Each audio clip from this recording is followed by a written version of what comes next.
Hi friends, welcome back to our channel. ఈరోజు అందరికీ ఎంతో ఫేవరెట్ అయిన సాంబార్ రెసిపీని ఈజీ ప్రాసెస్లో ఎలా ప్రిపేర్ చేసుకోవాలి ఏంటి అనేది అయితే చూపించేస్తాను. ఒకసారి ఈ విధంగా ట్రై చేసి చూడండి, మీకైతే చాలా బాగా నచ్చుతుంది ఫ్రెండ్స్.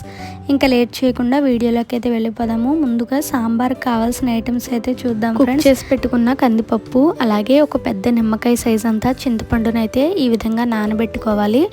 అలాగే కట్ చేసి పెట్టుకున్న వెజిటేబుల్స్ మీ దగ్గర ఏ ఉంటే అవైతే వేసుకోవచ్చు ఫ్రెండ్స్. ఇక్కడ నేనైతే ఒక ములక్కాడ, అలాగే ఒక క్యారెట్, ఒక ఆనియన్, ఒక టమోటో, 4 పచ్చిమిర్చి, అలాగే ఒక దోసకాయ అండ్ అలాగే 4 నుంచి 5 బెండకాయలు అయితే కట్ చేసుకున్నాను. అలాగే ఒక వంకాయనైతే తీసుకున్నాను.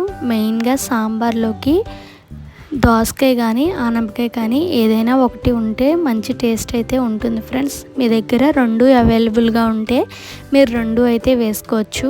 ఇంకా సాంబార్ ఎలా ప్రిపేర్ చేసుకోవాలో చూద్దాం ఫ్రెండ్స్. దానికోసం అయితే గ్యాస్ ఆన్ చేసుకొని ఒక వెడల్పు గిన్నె తీసుకొని అందులోకి 3 టేబుల్ స్పూన్ ఆయిల్ అయితే వేసుకోవాలి. ఆయిల్ అనేది హీట్ అయ్యాక అందులోకి ముందుగా మనం కట్ చేసి పెట్టుకున్న వెజిటేబుల్స్ని అయితే వేసుకోవాలి. టమోటోసు అలాగే బెండకాయలు తప్ప మిగతా అన్నీ అయితే వేసేసుకొని ఒక 2 మినిట్స్ పాటు అయితే లో ఫ్లేమ్లో పెట్టుకొని కుక్ చేసుకోవాలి.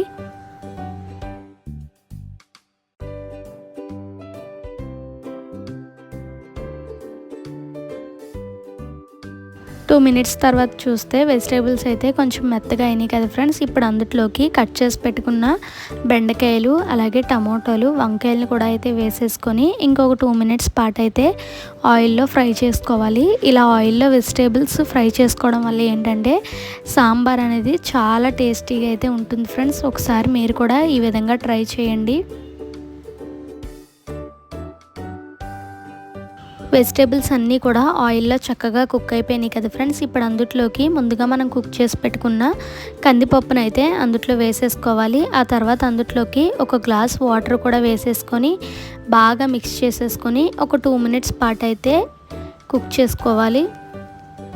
ఒక 2 మినిట్స్ ఆగాక మూత అనేది ఓపెన్ చేసి చూస్తే చక్కగా బాయిల్ అవుతుంది కదా ఫ్రెండ్స్. ఇప్పుడు అందులోకి ముందుగా మనం నానబెట్టి పెట్టుకున్న చింతపండు పులుసుని అయితే అందులో వేసేసుకొని మన పులుపుకు తగ్గట్టు వాటర్ అయితే యాడ్ చేసేసుకోవాలి. ఆ తర్వాత అందులోకి చిటికెడు పసుపు, అలాగే రుచికి సరిపడినంత సాల్ట్, చిన్న బెల్లం ముక్క కూడా అయితే వేసేసుకొని బాగా మిక్స్ చేసేసుకొని ఒక పొంగు వచ్చే వరకు కూడా లో ఫ్లేమ్లో పెట్టుకొని అయితే కుక్ చేసుకోవాలి.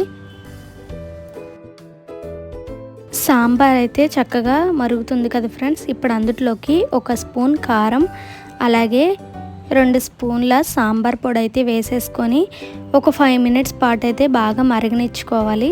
సాంబార్ అయితే మరుగుతుంది కదా ఫ్రెండ్స్. ఈ లోపల మనం పోపు అయితే ప్రిపేర్ చేసుకుందాం. దానికోసం అయితే 5 నుంచి 6 దంచుకున్న వెల్లుల్లిపాయలు, అలాగే ఒక 4 ఎండుమిరపకాయలు, ఒక స్పూన్ ఆవాలు, ఒక స్పూన్ జీలకర్ర, అలాగే కొంచెం కరివేపాకునైతే తీసుకోవాలి.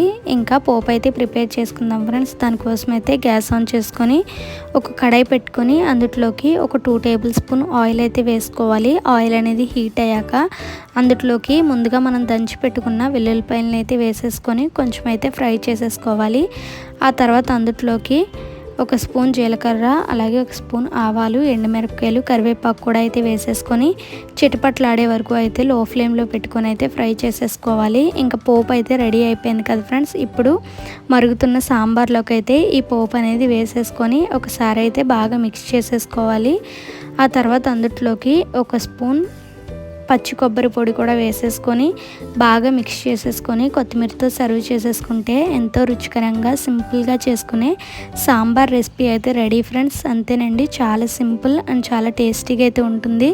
మీకు కూడా నచ్చినట్లయితే ఒకసారి ఈ ప్రాసెస్లో ట్రై చేసి చూడండి.